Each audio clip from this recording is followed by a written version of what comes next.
قندیل بلوچ پاکستان کی ان شخصیات میں سے ایک ہیں جنہوں نے سوشل میڈیا کے ذریعے اپنی پہچان بنائی۔ اپنی ویڈیوز کے ذریعے لوگوں کی نظروں میں آنے والی قندیل بلوچ نے سپر ماڈل بننے کی تگودو کی، جس میں وہ کسی حد تک کامیاب بھی رہی۔ جنوبی پنجاب کے پسماندہ گاؤں سے تعلق رکھنے والی قندیل نے غربت سے امارت کا سفر طے کیا اور اپنی پوری زندگی کو تبدیل کر دیا۔ سوشل میڈیا سینسیشن بننے والی قندیل بلوچ کو اس کے سگے بھائی نے غیرت کے نام پر گلا دبا کر قتل کر ڈالا۔ قندیل بلوچ کی بچپن سے لے کر موت تک کی ساری زندگی اور اس کے اندیکھے پہلوؤں کے بارے میں ہم بتائیں گے آج کی اس ویڈیو میں۔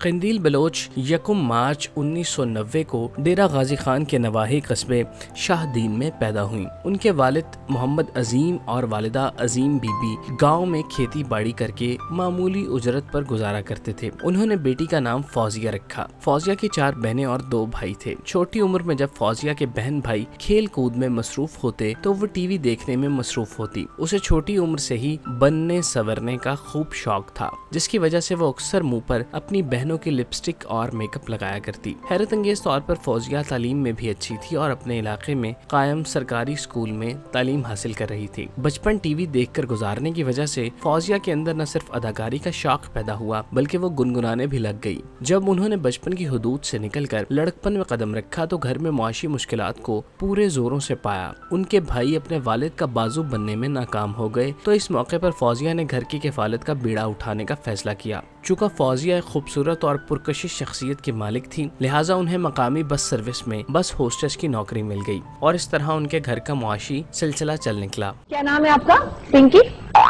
قندیل بلوچ۔ قندیل بلوچ، اچھا میں نے کہا شاید پنکی ہو، سارا کچھ ہی تو پنک ہے، لیکن میں تھوڑی سی ناویز ہو رہی ہوں۔ نہیں دیکھو تریلیاں وغیرہ سب کو آ رہی ہیں لیکن کچھ نہیں ہوتا۔ اچھا 2008 میں جب فوزیہ 17 برس کی ہوئی تو ان کی والدہ نے ان کی شادی ان کے کزن عاشق حسین سے کر دی، جو عمر میں فوزیہ سے بڑا تھا۔ اس شادی سے ان کا ایک بیٹا ہوا جو بظاہر دیکھنے میں یہ شادی بہت کامیاب تھی، جبکہ حقیقت اس سے کئی زیادہ مختلف تھی۔ فوزیہ چونکہ زندگی کو اپنی مرضی اور حدود و قیود سے آزاد ہو کر گزارنے کی قائل تھی، جس کی وجہ سے اس کے شوہر کے ساتھ لڑائی جھگڑے رہتے تھے۔ اس بنا پر فوزیہ اپنے شوہر اور بچوں کو چھوڑ کر نئی زندگی شروع کرنے کے لیے کراچی چلی آئیں۔ کراچی فوزیہ کے لیے ایک نیا شہر تھا جہاں اسے کوئی بھی نہیں جانتا تھا، چنانچہ یہاں نہ صرف وہ اپنی مرضی کی زندگی گزار سکتی تھی بلکہ اپنی آنکھوں میں سجائے خوابوں کو بھی پورا کر سکتی تھی۔ جب فوزیہ کراچی میں تھیں تو اس دوران پاکستان کے میوزیکل شو پاکستان آئیڈل کے آڈیشنز کا آغاز ہوا۔ چونکہ فوزیہ کو بھی گلوکاری کا شوق تھا، لہٰذا انہوں نے اس موقع سے فائدہ اٹھانے کا فیصلہ کیا اور اپنے منفرد لباس میں آڈیشن دینے پہنچ گئیں۔ فوزیہ کا تعلق چونکہ انتہائی پسماندہ گھرانے سے تھا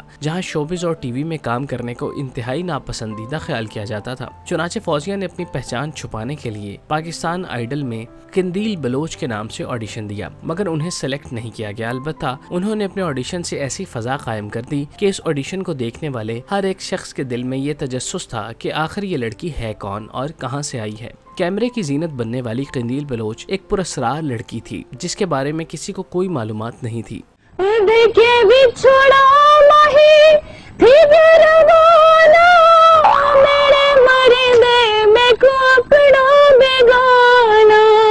آڈیشن سے مقبولیت حاصل کرنے والی قندیل بلوچ نے سوشل میڈیا پر اپنی پہچان بنانے کے لیے فیس بک کا رخ کیا اور اپنی آئی ڈی سے طرح طرح کی ویڈیوز اپلوڈ کرنے لگیں۔ ابتدائی طور پر ان کی جانب سے اپلوڈ کی جانے والی ویڈیوز میں وہ اپنے روزمرہ کے معاملات کو فیس بک صارفین کے ساتھ شیئر کرتی۔ ماڈل بننے کے شوق میں مبتلا قندیل بلوچ انواع و اقسام کے لباس زیب تن کر کے فیس بک پر لائیو سیشن کر کے لوگوں سے پوچھتی کہ وہ کیسی لگ رہی ہیں، جس پر نہ صرف انہیں مثبت بلکہ منفی کمنٹ سے بھی نوازا جاتا۔ اس کی وجہ سے ان کا گراف بڑھتا چلا گیا اور پھر ان کی ویڈیوز تواتر سے فیس بک کی زینت بننے لگیں۔ جب قندیل بلوچ کو محسوس ہوا کہ لوگ ان کے بارے میں جاننے لگے ہیں تو انہوں نے ایک قدم آگے بڑھاتے ہوئے فیس بک پر ایسی ویڈیوز اپلوڈ کرنا شروع کر دیں جو کسی بھی طرح سے اس معاشرے کے شایان شان نہیں تھی۔ قندیل بلوچ اپنی ویڈیوز میں جسم کی نمائش کرتے ہوئے ملبوسات اور فحش حرکات کر کے جلوہ گر ہونے لگیں، جسے دیکھنے والے وسیع تعداد میں ایک دوسرے کے ساتھ شیئر کرنے لگے۔ ان کی جانب سے شیئر کی جانے والی ویڈیوز میں بولے جانے والے جملے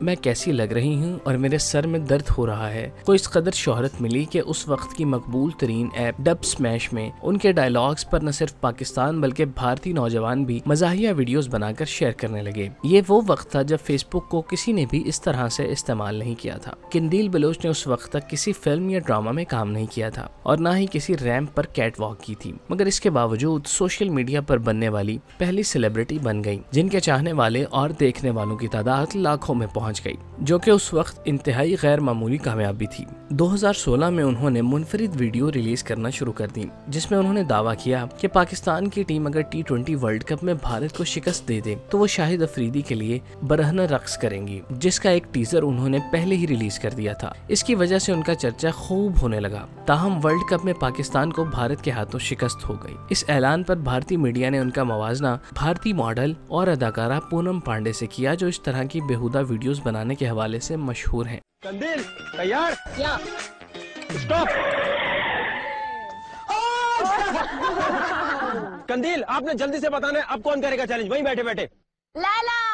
جیسے جیسے قندیل بلوچ کی فین فالوئنگ بڑھتی گئی، ان کے سیلیبریٹی سٹیٹس میں اضافہ ہوتا چلا گیا، جس کے باعث انہوں نے اپنی ویڈیوز کے ساتھ ساتھ ملک کے سماجی مسائل اور عورتوں کے حقوق پر بات کرنا شروع کر دی، جس کی گونج دور دور تک سنائی دی۔ ان ویڈیوز میں وہ انتہائی پرتکلف طریقے سے اپنے جسم کی نمائش کرتی ہوئی اپنے چاہنے والوں کے ساتھ ہم کلام ہوتی، اور دیکھتے ہی دیکھتے ان کی ویڈیوز دیکھنے والوں کی تعداد ہزاروں سے لاکھوں میں تبدیل ہوتی چلی گئی۔ ان کی بڑھتی ہوئی مقبولیت کو پیش نظر رکھتے ہوئے متعدد چینلز نے انہیں اپنا موقف پیش کرنے کا موقع دیا، اور اس طرح قندیل بلوچ جو پہلے فیس بک تک محدود تھیں وہ مین سٹریم میڈیا پر بھی جلوہ گر ہوئیں۔ ان کی مقبولیت سے چینلز والوں نے خوب TRP سمیٹی اور انہیں کانوں کان خبر نہ ہونے دی۔ اس طرح ایک ٹاک شو میں جب وہ کسی موضوع پر بات کر رہی تھیں تو ان کے ساتھ پینل میں ملتان سے تعلق رکھنے والے عبدالقوی بھی موجود تھے، جنہوں نے آن ایئر قندیل بلوچ کو ملاقات کی دعوت دے ڈالی، جسے قندیل بلوچ نے فراخ دلی سے قبول کیا۔ دیکھیں وہ سارا کچھ ڈیپینڈ کرتا ہے ٹیم کے اوپر۔ پھر وہی بات، اچھا چلیں آپ اس وقت کس نمبر پہ آئی ہیں؟ چھٹے نمبر پہ۔ دیکھیں نا، اگر آپ چوتھے سب سے پہلے گدا گاڑی کو سبزائی بار، اس کے بعد تو سب ریڈی ہو چکی تھی۔ کچھ ماہ بعد قندیل بلوچ نے سوشل میڈیا پر ویڈیوز اور تصاویر شیئر کی جس میں وہ عبدالقوی کے ساتھ کراچی کے ہوٹل میں انتہائی خوشگوار موڈ میں دکھائی دیں۔ دونوں نے ایک ساتھ کئی سیلفیاں لی تھیں، جبکہ قندیل بلوچ نے عبدالقوی کی ٹوپی سر پر رکھی ہوئی تھی۔ ان تصاویر نے سوشل میڈیا پر دیکھتے ہی دیکھتے ہنگامہ برپا کر دیا اور عبدالقوی پر کڑی تنقید شروع ہو گئی، کیونکہ ان کا تعلق علماء کمیٹی سے تھا اور وہ مفتی کے عہدے پر بھی فائز تھے، لہٰذا ان کی جانب سے اس طرح کے افعال نے علماء برادری کو مشتعل کر دیا، جس کے باعث انہیں علماء کمیٹی سے نکال دیا گیا، یہاں تک کہ ان کے نام کے ساتھ مفتی بولنے اور لکھنے کی بھی ممانعت کر دی گئی۔ اس معاملے پر کئی چینلز نے عبدالقوی اور قندیل بلوچ کو ایک دوسرے کے روبرو بٹھایا اور معاملے کی تہ تک پہنچنے کی کوشش کی، مگر کوئی بھی اپنی غلطی ماننے پر راضی نہیں تھا۔ اس نازک مسئلے کی وجہ سے عوام کے ایک مخصوص طبقے میں غم و غصے کی شدید لہر دوڑ گئی اور اس کے نزدیک اس کا قصوروار عبدالقوی کی بجائے قندیل بلوچ تھی۔ جب مجھے انہوں نے پوچھا کہ آپ کا روزہ ہے، میں نے کہا نہیں میرا روزہ نہیں ہے، پھر اس کے بعد ہنسنے لگے اور کہتے ہیں آپ کو پتا ہے کہ میں نے آپ کی محبت میں آج روزہ نہیں رکھا۔ I was shocked.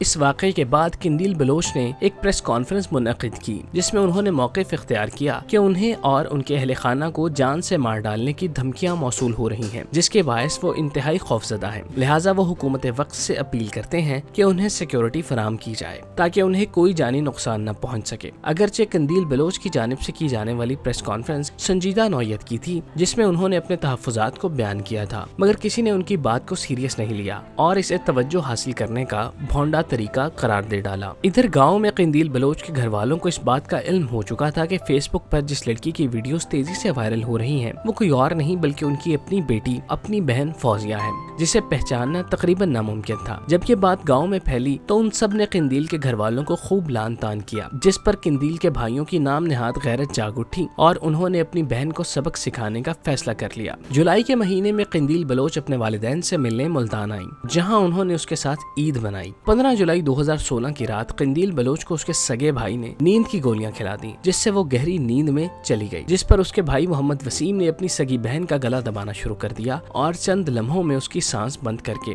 اسے موت کے گھاٹ اتار دیا اور واپس اپنے گھر صدر شاہ دین آ پہنچا، جہاں اس نے اپنے گاؤں والوں کے سامنے دلیری سے اعتراف کیا کہ اس نے خاندان کی عزت مٹی میں ملانے پر اپنی بہن کو موت کے گھاٹ اتار دیا ہے۔ اگلے دن جب قندیل بلوچ دیر تک نہ اٹھی تو ان کے والدین کو پریشانی ہوئی اور انہوں نے جگانے کی کوشش کی، مگر ان کی بیٹی تو ابدی نیند سو چکی تھی۔ یہ دیکھ کر قندیل کے بوڑھے ماں باپ پر قیامت ٹوٹ پڑی اور انہوں نے اپنی بیٹی کی موت کی اطلاع پڑوس اور اپنے بیٹے بیٹیوں کو دی، اور دیکھتے ہی دیکھتے قندیل بلوچ کی خبر سوشل میڈیا کے ساتھ ساتھ مین اسٹریم میڈیا میں بھی جنگل میں آگ کی طرح پھیل گئی، جس پر عام عوام کے ساتھ پاکستان کی فنکار برادری، سیاسی شخصیات اور سول سوسائٹی نے گہرے رنج و غم کا اظہار کیا۔ پولیس نے واقعے کی خبر ملتے ہی فوری ایکشن لیا اور وسیم کو گرفتار کر لیا، جس نے ٹی وی پر اپنا جرم قبول کرتے ہوئے کہا کہ ان کی بہن کی ویڈیوز سے ان کی عزت خراب ہو رہی تھی، گاؤں کے لوگ ان پر باتیں کر رہے تھے، جس سے تنگ آ کر اس نے یہ انتہائی قدم اٹھایا۔ اس واقعے میں 4 لوگ ملوث تھے، مگر وسیم چونکہ مرکزی ملزم تھا لہٰذا اسے جیل میں ڈال دیا گیا۔ ادھر قندیل بلوچ کو پوسٹ مارٹم کے بعد اپنے آبائی علاقے میں سپرد خاک کیا گیا۔ ان کے جنازے پر گنتی کے لوگ شامل تھے۔ اس واقعے کی گونج بین الاقوامی سطح پر سنائی دی، جس پر دنیا کی معروف شخصیات نے اپنے دکھ کا اظہار کیا، جس میں معروف گلوکارہ میڈونا، ملی سائرس، جیمی لی کرٹس اور برطانوی وزیر اعظم تھریسا میں شامل تھیں۔ قندیل بلوچ کے قتل نے پاکستان میں عورتوں کے حقوق اور ان کے جان و مال کے تحفظ پر سوالیہ نشان لگا دیا۔ اس حوالے سے انسانی حقوق کی متعدد تنظیموں نے حکومت پاکستان سے اس معاملے میں خاطر خواہ اقدامات کا مطالبہ کیا تاکہ کوئی اور عورت نام نہاد غیرت کا شکار نہ ہو جائے۔ قندیل بلوچ کا قتل انتہائی افسوسناک اور سفاک عمل تھا اور اپنے اعمال میں جیسی بھی تھی، مگر کسی کو یہ حق نہیں تھا کہ وہ کسی انسان کو اس قدر بے دردی سے قتل کر دے۔ قندیل بلوچ اپنا معیار زندگی بہتر کرنے کی تگودو میں تھی۔ اس نے اپنے پیسوں سے بڑا گھر خریدا جہاں اس کے والدین رہتے تھے۔ اس کے ساتھ ساتھ اس نے اپنے بھائی کو موبائل کی دکان بھی کھول کر دی، مگر اس کے باوجود اس کے نام نہاد بھائی نے غیرت کے نام پر اپنی سگی بہن کو موت کے گھاٹ اتار دیا۔ جی قندیل، کون سا درخت چاہیے آپ کو؟ درخت جو ہے نا اسٹریٹ نہ ہو، بالکل تھوڑی اس میں اپس اینڈ ڈاؤنز ہو تاکہ مجھے اوپر چڑھنے میں آسانی۔ سیڑھیاں دے دوں؟ آپ کو کیکڑ کا درخت ہی ملا تھا کیا؟ آپ کے لیے الگ سے ڈھونڈ کے نکالا۔ جی بالکل، جہاں سے چڑھوں نا وہیں پہ کانٹے لگے مجھے۔